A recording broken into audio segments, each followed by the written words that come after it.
네, 사순절 기간을 보내고 있습니다. 사순절 기간을 보내면서 평안하신지 모르겠어요.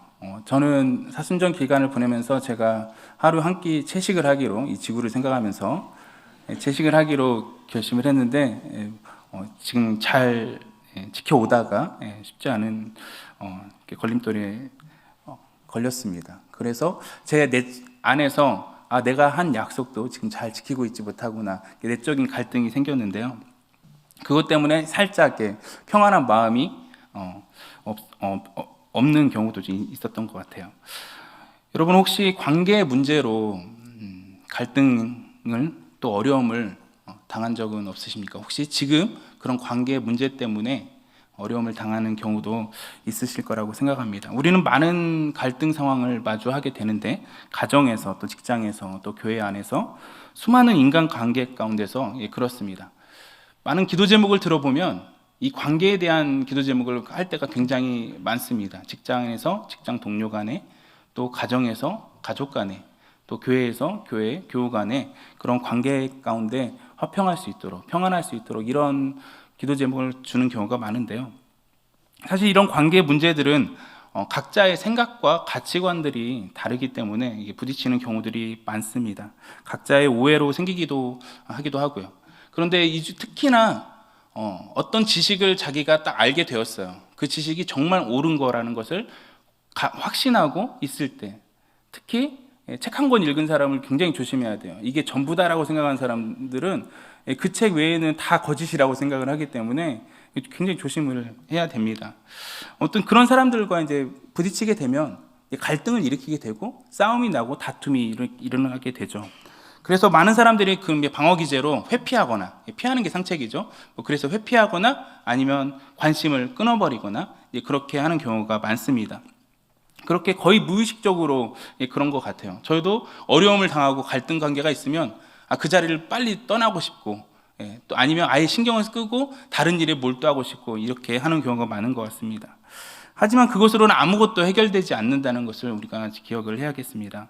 안 보면 그만이지 하고 생각하기도 하죠. 그러나 만약 안 볼 수 없는 상황이 있을 수 있거든요. 가족 간에, 혈육 간에 안 볼 수 없거든요. 특히나 형제 자매 간에, 또 부모님과 자녀 간에 안 볼 수 없는 간에, 안 볼 수 없는 상황 가운데서 갈등이 일어나면 이건 굉장히 큰 문제가 됩니다. 도망칠 수도 없는 상황, 꼭 직면해야만 하는 상황에서는 우리가 어떻게 해야 될까? 좀 생각해 보았으면 좋겠습니다.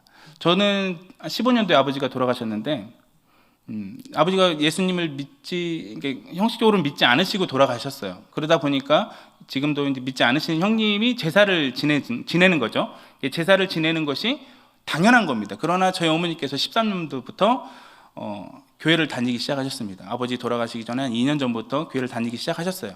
점차 교회를 이렇게 예배를 드리는 횟수가 잦아들고, 성경 공부도 하시고 권사님들과 교제도 하시고 이러면서 저희 어머니에게 이제 지식들이 쌓이는 거죠. 점점점 쌓이면서 아버지가 돌아가시고 나서 제사를 지내다가 어느 행간은 갑자기 저희 형님이 믿지 않으시는데 제사를 안 지내면 어떻게 했니? 라고 이렇게 선언을 하신 거예요.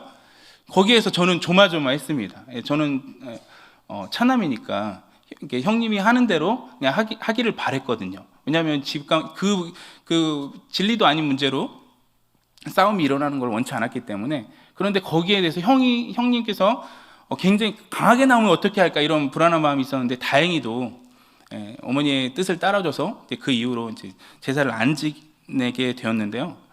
만약에 형님께서 제사를 꼭 지내야 됩니다. 그것이 우리가 지금까지 지켜왔던 지식입니다. 또 어머니는 새로운 지식을, 확실한 예수 그리스도 안에서 지식을 얻어서 아니다, 그런 것이 그건 잘못된 거다, 제사를 안 지내는 것이 바른 지식이다, 이렇게 부딪혔다라면 저는 굉장히 곤란했을 거라고 생각이 됩니다. 그렇게 문제가 안 생긴 것이 다행이라고 생각하는데요. 갈라디아 교회 안에서도 이런 갈등 상황들이 있었던 것 같아요. 그 지식 때문에 일어나는 갈등 상황인데요. 갈라디아서 5장 15절 26절을 같이 보도록 하겠습니다. 15절 먼저 같이 읽겠습니다. 시작. 만일 서로 물고 먹으며 피차 멸망할까 조심하라. 26절 함께 읽겠습니다. 헛된 영광을 구하며 서로 노엽게 하거나 서로 투기하지 말지니라. 어떤 문제인지 분명하게 제시하고 있지는 않지만 서로 그 공동체 안에서, 갈라디아 교회 안에서 서로 물고 먹으면, 이거 거의 개싸움이거든요. 물고 먹으면, 아니 거의 그렇게 표현한 거예요. 아니, 웃으시면 안 되는데. 그 정도로 이렇게 치열한, 이렇게 부딪히고 갈등하게 되면 서로 같이 멸망하게 된다. 서로 다 공동체를 파괴하고 개인을 파괴하게 된다라고 말하고 있고, 그걸 조심해라라고 말씀하고 있고, 또 26절에 보면 헛된 영광을 구하, 이것도 서로 노엽게 한다. 또 서로 투기한다, 시기한다, 이렇게 말하고 있습니다.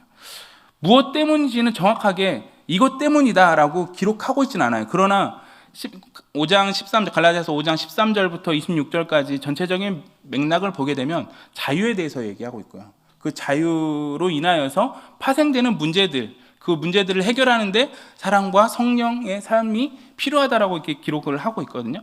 그러면 우리가 그 키워드가 자유에 있다라고 생각을 해볼 수가 있는 거죠. 그 자유에 대한 지식, 어떠한 지식을 가졌길래 그 교회 안에서, 그 자유는 사실 예수님께서 우리에게 십자가에서 죽어주심으로 얻게 된 자유거든요. 구원에 대한 자유, 죄로부터의 자유, 율법에 대한 해방, 자유, 율법으로부터의 자유, 그 자유를 얻게 되었는데 그 모두가 굉장히 소중하고 좋은 건데, 모두가 받아들이면 좋은 건데, 그 자유로 인하여서 왜 갈라디아 교회에는 갈등이 일어나게 되었는가 우리가 생각해 봐야 할 것 같습니다. 앞서 바울은 이방인의 신자들, 즉 갈라디아 교인들이죠. 그 갈라디아 교인들이 이 세상을 살아갈 때 율법은 필요 없다, 오직 예수 그리스도를 전했습니다. 그리고 그들이 그 예수 그리스도를 믿음으로 구원을 얻게 되었죠. 그런데 우리가 우리가 계속 살펴보았던 것처럼 거짓 가르침을 가르치는 유대주의자들이 들어와서 율법을 얘기하였고, 그것을 이상히 여기고 그것에 대해서 굉장히 화가 났던 바울은 이 갈라디아서를 통하여서 율법이 아니다, 오직 은혜로서 구원받는다, 오직 믿음으로써 구원받는다를 강력하게 피력을 했습니다. 그렇게 논증을 했습니다. 그리고 나서 이 세상에서, 그렇다면 이 갈라디아 교인들, 이방인인 이 갈라디아 교인들은 율법이 아니구나라는 것을 알게 되었겠죠. 그러면은 이 세상에서 하나님의 자녀로 어떻게 살아가야 된단 말인가라고 생각해 볼 수가 있겠습니다. 그러니까 그 갈라디아 교회 안에 세 부류라고 생각해 볼 수가 있을 것 같아요. 먼저는 처음에 바울이 복음을 전했을 때 모두가 예수 그리스도를 구주로 믿는 그 믿음으로, 은혜로 구원을 받은 사람들이 있었을 거예요. 그 다음에 거짓 선지자들이 가르침을 갖는 선지자들이 들어와서 율법에 대해서 율법을 지켜야, 유대적인 그 율법을 지켜야 구원을 받는구나 이라고 거기에 경도된 사람들이 분명히 있을 겁니다. 그리고 또 이 바울 서신, 그게 아니다라고 논증하는 이 갈라디아서를 읽고 나서 하나님, 예수님께서 우리에게 자유를 주셨구나, 그 자유로 살아야겠구나, 이렇게 생각한 사람들이 있었을 거예요. 그런데 이 자유를 가진 사람들이 반쪽만 알았던 거죠. 반쪽만. 이 자유에 대한 올바른 지식을 갖지 않았기 때문에 자기들이 알고 있는 반쪽짜리 자유에 대한 지식을 가지고 이 교회에, 또 개인적으로 이 또 공동체에 분란을 일으키고 갈등을 일으켰던 것으로 우리가 볼 수가 있겠습니다. 예수님께서는 분명하게 우리가 5장 앞절에도 또 4장의 뒷부분에서 십자가에서 죽으심으로 우리에게 자유를 주셨다. 그렇기 때문에 종의 멍에를 다시는 매지 말라라고 분명히 그 자유함을 좋은 것으로 우리에게 주었다는 거죠. 그러나 그 자유를 반쪽으로만 생각한 사람들이 있어가지고 그 반쪽에 대한, 그 자유에 대한 지식의 차이 때문에 그 갈등의 원인이 있었습니다. 갈라디아서 5장 13절 15절을 같이 한번 읽어보도록 하겠습니다. 같이 읽겠습니다. 시작. 형제들아, 너희가 자유를 위하여 부르심을 입었으나 그러나 그 자유로 육체의 기회를 삼지 말고 오직 사랑으로 서로 종노릇하라. 온 율법은 내 이웃을 사랑하기를 내 자신같이 하라 하신 한 말씀에서 이루어졌나니 만일 서로 먹으면 피차 멸망할까 조심하라. 아멘. 네, 우리는 자유를 위하여 부르심을 입었다라고 분명하게 그 갈라디아서 5장 1절에서 말씀하고 있는 것을 반복해서 13절에서 이야기하고 있습니다. 이 자유는 우리가 스스로 뭔가를 내세우고 또 스스로 자기를 확인하는 그런 자리가 아닙니다. 이 자유는 예수 안에 있는 은혜와 능력을 얘기하는 거고, 그 은혜와 능력을 힘입음으로 인하여서 갈 수 있는 자리, 그 자리로 갈 수 있는 것을 자유라고 표현을 하고 있는 거죠. 그러니까 이 자유를 얻었다라는 것은 이제 육체가 아니라, 육체의 기회로 삼는 것이 아니라 그 반대편, 하나님의 영광에 이르는 그 자리까지 가야 되는, 그 어떻게 보면 예수님 그리스도의 십자가에 죽으심으로 그 중간 지점에 이제 서게 되는 겁니다. 그 서게 돼서 성령이 인도하시는 대로 하나님의 영광의 자리까지 나아가야 되는 거예요. 그런데 그 자유를 내 맘대로 해도 되는구나 라고 생각하는 사람들이 그 반쪽만, 사실 맘대로 해도 되는 자유도 있었던 거죠. 구더기 무서워서 장 못 담그는 거 아니잖아요. 그런 것처럼 잘못될 수도 있는 가능성을 내포하고 나서 자유를 우리에게 주신 거거든요. 그러나 분명한 지향점, 가야 될 방향은 성령을 따라서 하나님의 영광의 자리까지 나아가야 되는 것이죠. 그렇다면 우리가 그 육체의 기회로 주지 않았다는 그 자유를 좀 생각을 해봐야 할 것 같습니다. 예수님께서 또 바울을 통하여서 이 자유에 대해서 말씀하고 있는데, 바울은 예수 그리스도를 믿는 사람은 누구나 자유롭다는 사실을 4장까지, 1장부터 4장까지 해서, 특히나 4장에서 강력하게 논증을 하면서 상당 부분을 자유에 대해서 이야기를 하고 있습니다. 그 자유는 첫 번째로는 죄와 사망으로부터의 자유입니다. 우리가 죄와 사망으로부터 예수 그리스도의 십자가의 죽으심과 부활하심으로 말미암아서 우리가 죄와 사망으로부터 자유하게 되었다, 이것을 이야기하고 있고, 두 번째로는 그 이방인들이었거든요. 그들은 이방인들이 있고 이방의 종교를 가지고 있던 사람들이었어요.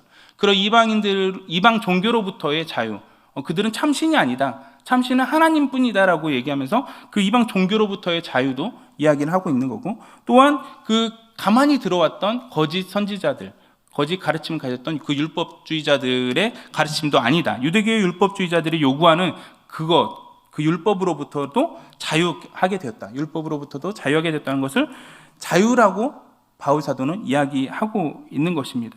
그런데 이 자유라는 것이 예수님 때문에, 이때만, 예수님께서 십자가에서 죽어주심으로 인하여서 얻어진 자유, 그때부터 자유가 우리에게 주어졌구나, 그리스도를 믿는 사람에게 주어졌구나라고 생각하시면 안 됩니다. 자유는 태초부터 주어진 거였어요. 자유는 아담에게부터 주어졌던 거죠. 하나님의 형상으로 지음받은 아담에게 하나님은 로봇처럼 만들지 않으셨거든요. 그에겐 자유가 있었어요. 하나님의 말씀에 순종할 것이냐, 불순종할 것이냐, 아담이 택할 수 있는 자유가 분명히 주어졌습니다.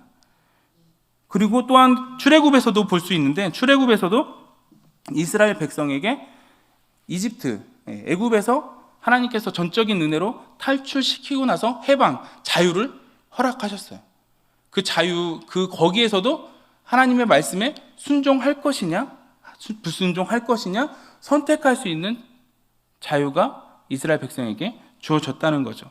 그러나 하나님께서는 분명하게 원하시는 바는 있었어요. 네가 둘 중에 아무거나 선택해도 괜찮아라고 말씀하지 않으시는 거죠.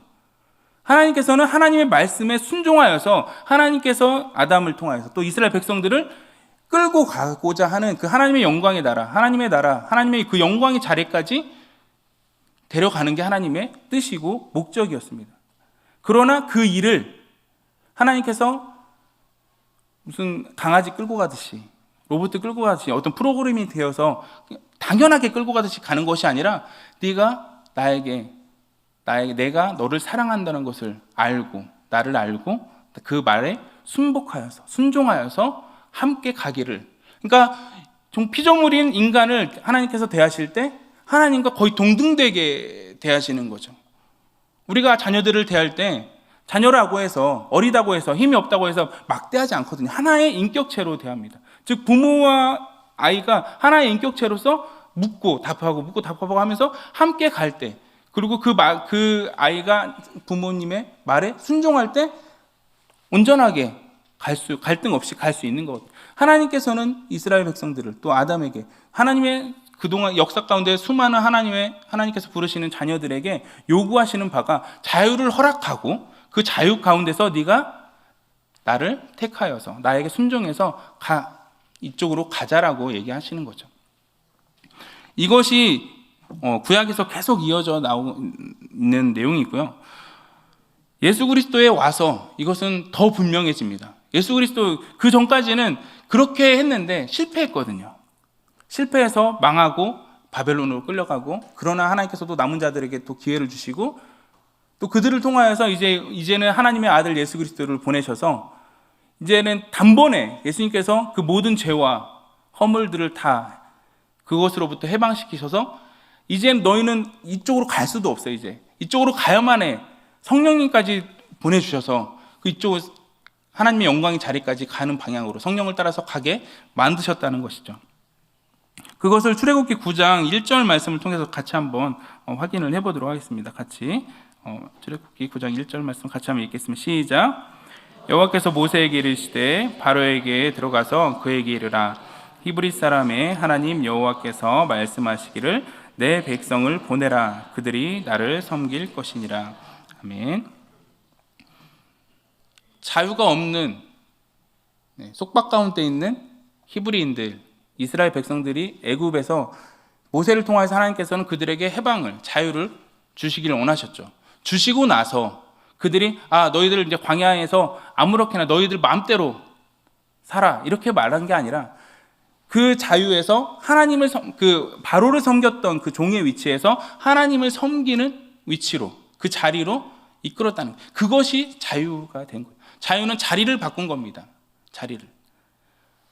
바로를 섬기는 종으로서의, 그러니까 주인을 바꾼 거죠. 하나님을 섬기는 곳으로. 즉 우리가 예수 그리스도를 믿고 자유케 되었다는 것은 이제는 마음대로 살아라. 내가 아는 지식이 있기 때문에 이제 정말 자유로워졌구나. 내가 아무렇게나 살아도 되는구나. 교회 가고 싶으면 가고 안 가고 싶으면 안 가고, 이런 게 아니라 정말 하나님께서 너에게 자유를 줬으니 그 자유로 나를 잘 따라오기를 바란다라고 얘기하고 있는 것이죠. 그거에 대한 그래서 또 갈라디아서를 읽다 보면 또 율법에 대해서, 제가 이건 짚고 넘어가고 싶었는데, 율법에 대해서 오해를 하는 경우도 있습니다. 왜냐하면 이제 그 거짓 그 가르침을 가르쳤던 사람들이 율법에 대해서 너무 이제 오해를 하고 율법을 굉장히 율법은 정말 필요 없는 거구나, 이렇게까지 우리가 갈라디아서를 읽다 보면 그런 입장을 갖게 될 수도 있는데, 사실 율법은 좋은 것입니다. 출애굽을 시키시고 나서 하나님께서 하나님을 섬기는 백성으로서, 하나님을 섬기게 만드는 백성으로서 그 섬기는 방법, 또 섬기는 삶을 율법으로 주셨거든요. 그대로 살아냈으면 온전하게 하나님의 백성으로 하나님께서 원하시는 자리까지 나아갈 수 있었어요. 그러나 그들이 불순종하였기 때문에 그렇게 된 것이죠. 왜냐? 온전하게 율법을 지킬 수 없는 한계가 있고 연약한 죄인이었기 때문입니다. 그것 때문에 율법을 지키지 못한 거지, 율법이 안 좋은 것은 아니었다는 것을 기억했으면 좋겠습니다. 오늘 바울은 갈라디아서를 통하여서 제3의 길을 또 말합니다. 그리스도 안에서 우리가 자유케 되었다라는 것을 분명히 얘기하고, 하나님은 예수 그리스도 안에서 성취하신 새로운 출애굽을, 그때 구약에서의 출애굽뿐만 아니라 예수 그리스도 통하여서 이제는 우리에게 자유가 주어져서 뒤로는 갈 수 없고 이제 앞으로만 갈 수밖에 없는 그런 자유를 우리에게 허락하여 주셨다라는 것을 우리가 기억해야 할 것입니다. 또 이 자유에는 두 가지 측면이 있습니다. 아까도 말했던 것처럼 하나님께서 우리를 정말 자유롭게 뭐든지 할 수 있는 자유를 주신 겁니다. 우리가 정말 뭐든지 할 수 있는 자유를 주셨어요. 자크 엘릴이라는 그 사상가는 자유의 윤리에서 이렇게 얘기했어요. 하나님의 자녀가 되는 그 영광의 해방, 영광스러운 그 자유는 어떤 나비가 한 곳에 있다가 다른 곳으로 옮겨가는 어떤 그렇게 유유자적하며 즐거운 것이 자유가 아니다라고 얘기하면서 그것은 급진적이고 어렵고 단호한 것이다라고 얘기를 하는 거예요. 자유는. 왜냐하면 하나님께서 원하시는 그 자유는 너희 마음대로 살아, 아까도 얘기했던 것처럼 너희 마음대로 살아라 라고 말씀하신 것이 아니라 하나님께서 목적하신 바가 분명히 있다는 거죠. 그리스도 안에서 목적하시고 우리에게 허락하신 그 하나님의 구원의 영광의 그 자리까지 나아가게 만드는 것, 그것이 하나님께서 우리에게 자유를 허락하신 이유라는 것입니다. 그렇기 때문에 급진적이고 단호하고 어렵다는 것을 얘기하고, 마치 광야에 이스라엘 백성들이 광야로 딱 들어갔을 때 자유롭게 되었으나 이제 어떡하지? 누가 우리를 인도하지? 뭘 먹지? 뭘 입지? 그런 모험이 시작되는 것과 같은 경험을, 자유를 얻게 되면 하게 된다는 것이죠. 그런데 이런 자유를 악용하는 사람들이 있었다는 거죠. 오늘 말씀에서는 육체의 기회라는 표현을 쓰고 있습니다. 내가 이제 예수 그리스도를 믿고 자유롭게 되었기 때문에 내 마음대로 살 수 있어 라고, 그리고 그 이 분명한 지식, 정말 자유를 주셨기 때문에 예수 그리스도 안에서 내가 뭐든지 할 수 있어, 율법 안 지켜도 돼 라고까지 그런 확신을 가진 자유를 가져서 그것들이 점차 우리 죄와 또 사단의 속삭임과 붙잡혀서 더 육체의 기회를 삼아서 뒷부분에 우리가 읽었던 것처럼 그 육체의 일들까지 나아가고, 개인을 파괴하고 공동체를 파괴하는 일들까지 나아가게 하는 그 육체의 기회로 삼는 사람들이 있었다는 거죠. 그러나 오늘 말씀은 그렇게 하지 말라고 합니다. 육체의 기회로 삼지 말고 서로 사랑의 종노릇하라고 말씀하고 있습니다. 자유를 좋게 선용하려면 속박에서 벗어나서 자유를 얻은 뒤에 다른 목적이 있다는 거, 하나님께서 목적하신 바가 있으니 그 목적을 따라서 그것을 추구하는 자유여야 된다라고 분명하게 얘기하는 것입니다. 그것을 한 단어로 오늘 말씀에서는 서로 사랑의 종노릇하라라고 말하고 있는 거죠. 즉 성경이 말하는 자유는 예수 안에서 하나님이 목적하시고 허락하시는 구원의 영광을 이뤄내는 자유다라고 얘기를 하고 있는 거죠. 그런데 아까도 말했던 것처럼 그 자유에 대한 지식, 너무나 확신을 가져서 내 마음대로 살 수 있구나, 이제 자유하게 되었구나, 그것 때문에 이 공동체에 어려움을 초래하게 되었다는 거예요. 왜 공동체에 어려움이 다가오느냐?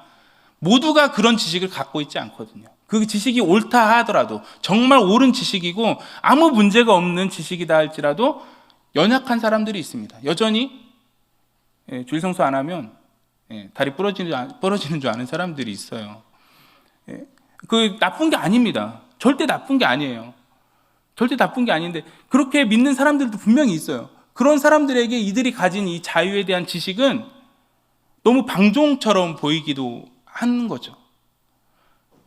그것에 대해서 이런 지식의 차이 때문에 갈등이 오게 되는데, 이것에 대해서 아까도 말한 것처럼 오직 사랑으로 서로 종노릇해라. 자유는 사랑이다라고 분명히 얘기하고, 자유는 하나님 나라에서의 자유는 주인을 바꾸는 일이다.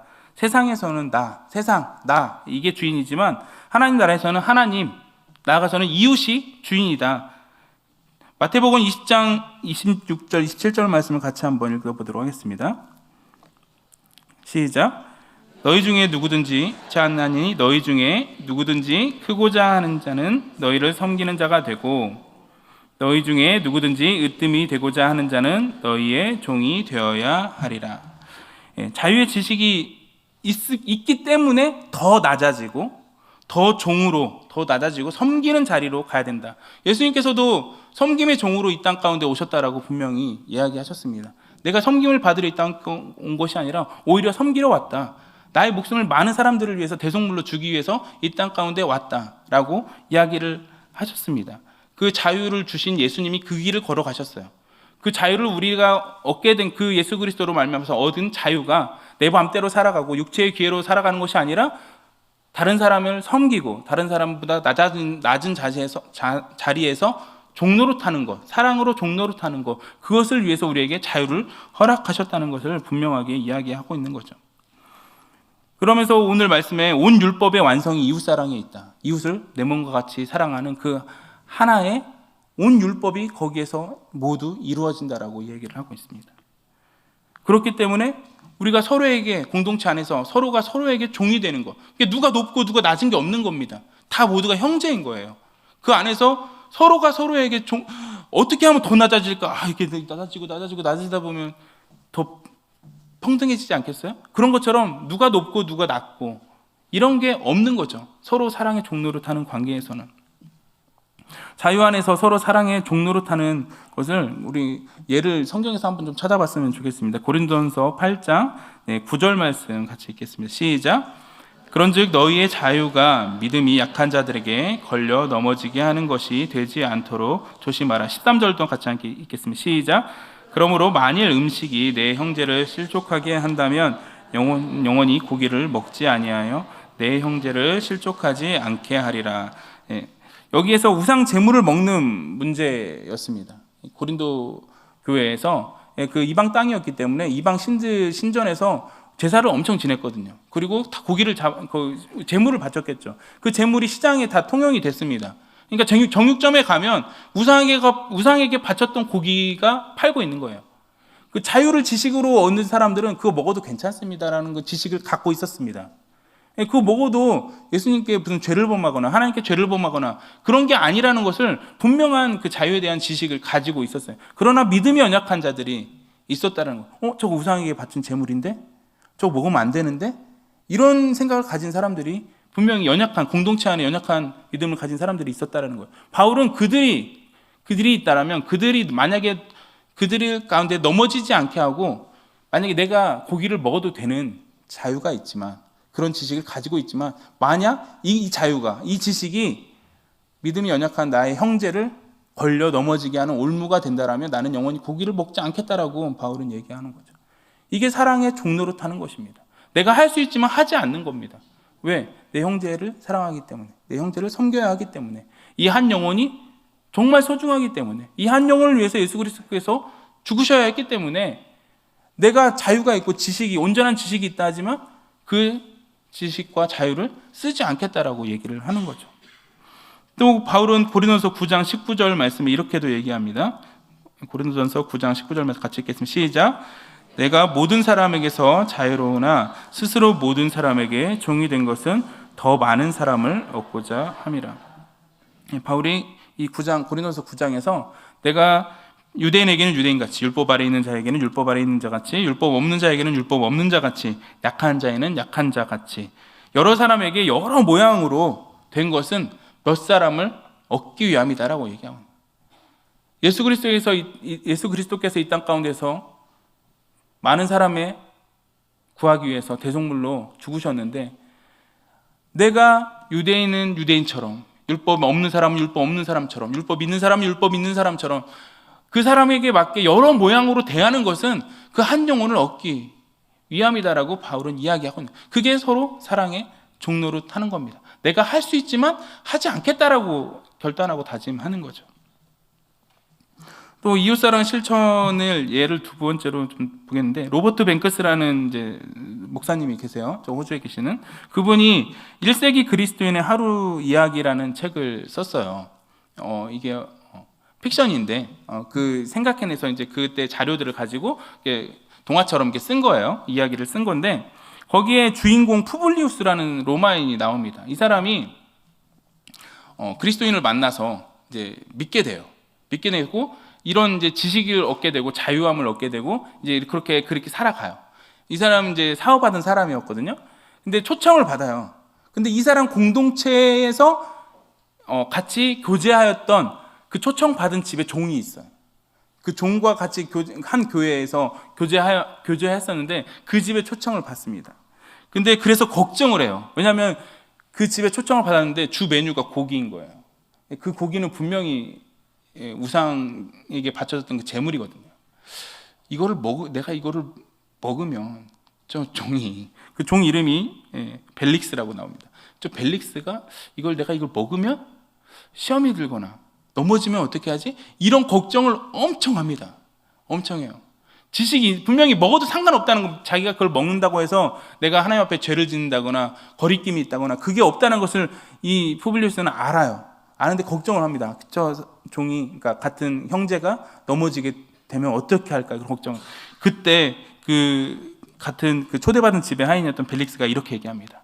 푸블리우스 형제님, 당신이 고기를 먹는 것이 제게 어떤 영향을 미칠지에 대해서 노심초사하고 있는 것을 제가 잘 알고 있습니다. 저는 정말 괜찮습니다. 걱정하지 않아도 됩니다. 라고 얘기를 하는 거예요.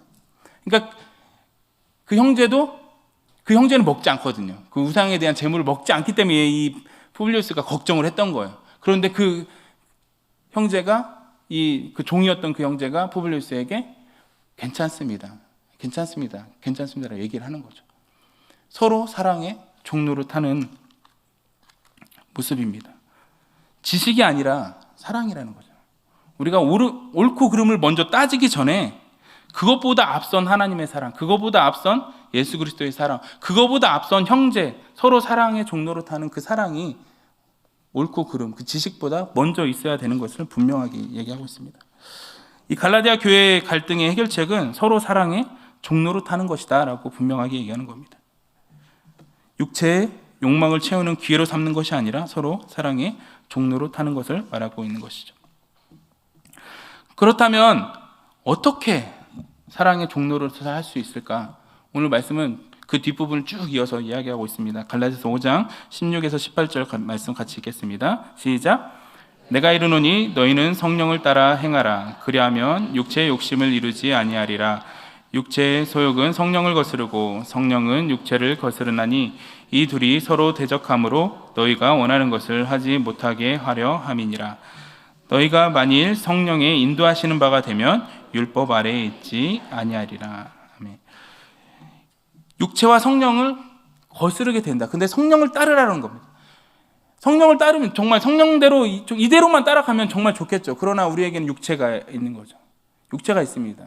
여전히 죄성이 살아있고요. 여전히 죄의 유혹을 받고 그 죄의 유혹, 어떻게 보면 성령이 우리 안에 내주하셔서 죄가 이렇게 쪼그라들었음에도 불구하고 사단은 그 죄를 계속해서 부채질하면서 그 죄대로 그 육체의 길을 삼아서 육체의 일을 하게 만들고 있는 거죠. 즉 우리가 성령을 따라서 행하는 게 쉽지 않다는 겁니다.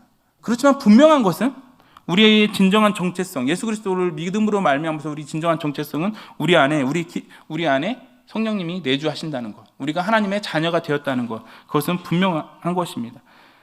그 가운데 육체의 지배를 받느냐, 성령의 지배를 받느냐, 우리의 삶을 이끌어가는 것이 어떠한 힘이냐, 그것이 문제라는 것이죠.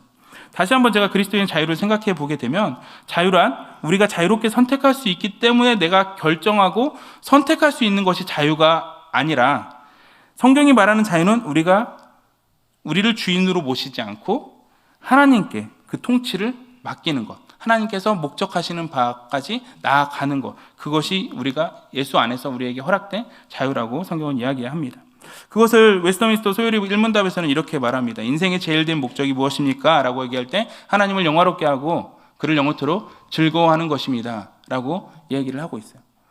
우리가 성령을 따라서 그 자유 안에서, 우리에게 허락된 예수 안에서 허락된 자유 안에서 온전한 인생을 살아가는 것은 무엇이냐? 하나님을 영화롭게 하는 것, 하나님께 영광 돌리는 것, 그리고 그를 영원토록 삶에서 즐거워하는 것, 성령을 따라 행하는 거라고 분명히 이야기하고 있습니다. 이렇게만 살 수 있으면 얼마나 좋을까요?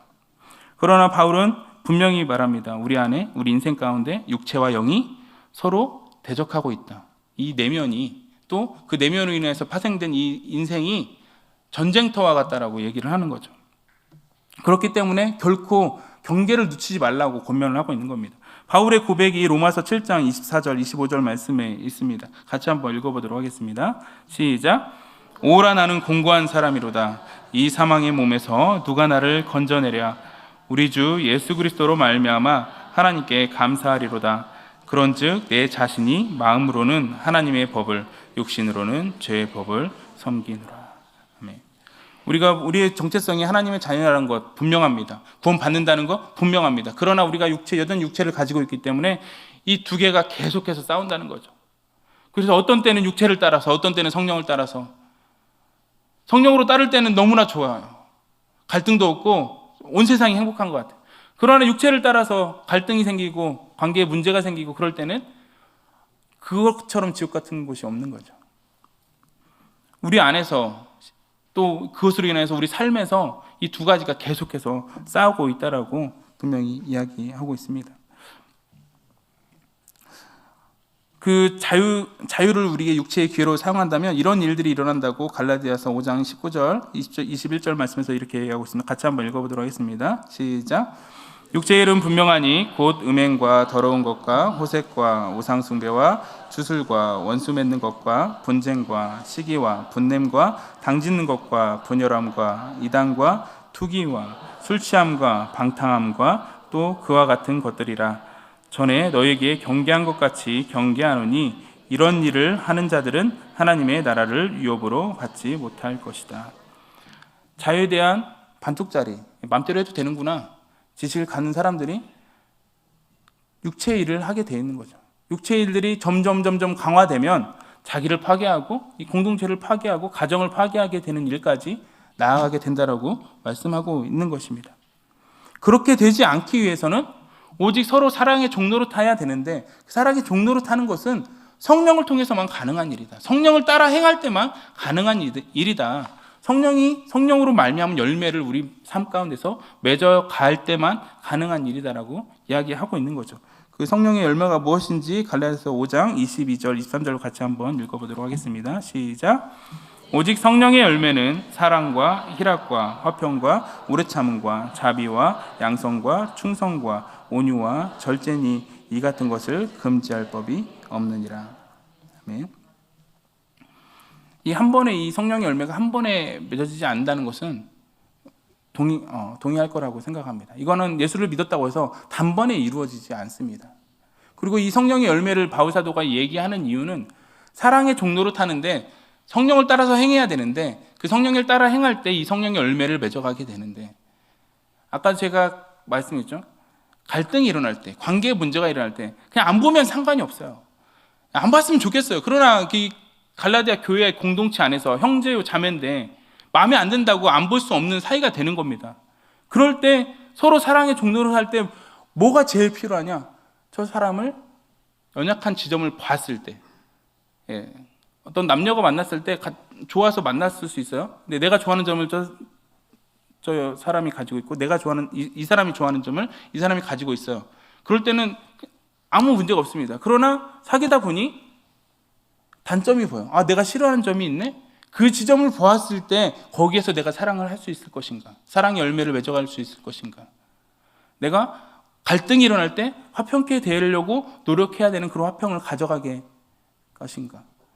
내가 즐거움을 위해서 그렇게 할 수 있을 것인가? 이 사랑의 열매를 맺어가기 위해서 뭔가 안 좋은 것들이 갈등이 일어나고 단점들을 보게 됐을 때 그 지점부터 그것을 사랑의 지점으로 시작하여서 이곳 가운데서 하나님께서 일하시라고 하시는구나. 이곳 가운데서 열매를 맺어가야겠구나. 이렇게 생각하고 있느냐는 것입니다. 이것을 바울 사도는 강조하고 있는 것이죠. 결론을 맺겠습니다. 갈라디아서 5장 24절 26절 말씀을 같이 한번 읽도록 하겠습니다. 시작. 그리스도 예수의 사람들은 육체와 함께 그 정욕과 탐심을 십자가에 못 박았느니라. 만일 우리가 성령으로 살면 또한 성령으로 행할지니 헛된 영광을 구하여 서로 노엽게 하거나 서로 투기하지 말지니라. 그리스도 예수의 사람들은 육체와 함께 그 정욕과 탐심을 십자가에 못 박았습니다. 그것으로 말미암아서 우리가 자유함을 얻은 거죠. 자유함을 얻었습니다. 그 자유함을 얻은 사람들은 서로 육체의 기회를 따라서 살아가는 것, 육체의 일을 하는 것이 아니라 성령의 열매를 맺어가야 되는데 서로 사랑의 종로로 태야 되는데 그것을 하기 위해서는 성령을 따라서 살아야 된다고 합니다. 성령을 따라서 살아가게 되면 성령으로 당연히 행하게 되는 겁니다. 우리 안에 두 마음이 분명히 있습니다. 바울 사도가 고백한 것처럼 두 마음이 분명히 있어요. 두 마음이 있지만 내가 성령을 따라가야겠다라는 그 삶을 살아가게 되면 우리 삶 가운데서 육체의 일을 하는 것보다 성령으로 따라가는 삶이 더 많아지게 된다는 거예요. 그것이 더 많아지게 되면 또 육체의 일을 하게 되는 육체의 기회를 따라 살아가는 그런 사람들은 설 자리도 없게 되는 거죠. 그러면서 점점점 성령의 우리가 열매들을 사랑과 희락과 화평과 오래 참음과 자비와 충성과 온유 절제 이런 것들을 우리 공동체 가운데서 또 개인의 삶 가운데서 가정 가운데서 만들어 가게 된다는 것입니다. 그런 것들을 만들어 가게 되면 우리가 헛된 영광을 구하지 않는다. 누가 누구보다 위에 서려고 하지 않고 누가 누구보다 더 잘나려고 하지 않는다라는 것을 얘기한 거예요. 헛된 영광을 구하지 않으면 서로 화낼 일 없는 겁니다. 서로 시기 질투하지 않는다는 거죠. 바울 사도가 우리가 자유를 얻게 되어서 그 자유로 인하여서 육체의 길을 삼지 않고 사랑의 종로로 타라고 말한 것이 여기에 있다는 것을 여러분이 기억했으면 좋겠습니다. 그리고 그것은 우리의 힘으로 절대 되지 않는다는 것을 성령을 따라서 행하라는 말씀으로 우리에게 권면하고 있는 거죠. 성령을 따라 행할 때만이 우리의 육체의 죄를 누를 수 있고요. 죽일 수 있고요. 성령의 열매를 맺어가게 되고 그것이 점점 풍성해지고 열매를 더 많이 맺어갈수록 우리는 점점 더 서로 사랑의 종로로 타고 이 공동체 안에서 또 개인의 삶 가운데서 더 풍성하게 하나님께서 우리에게 허락하신 그 자유를 누림으로 하나님의 영광의 자리까지 구원의 자리까지 점점 나아갈 수 있겠다는 것을 꼭 기억하셨으면 좋겠습니다.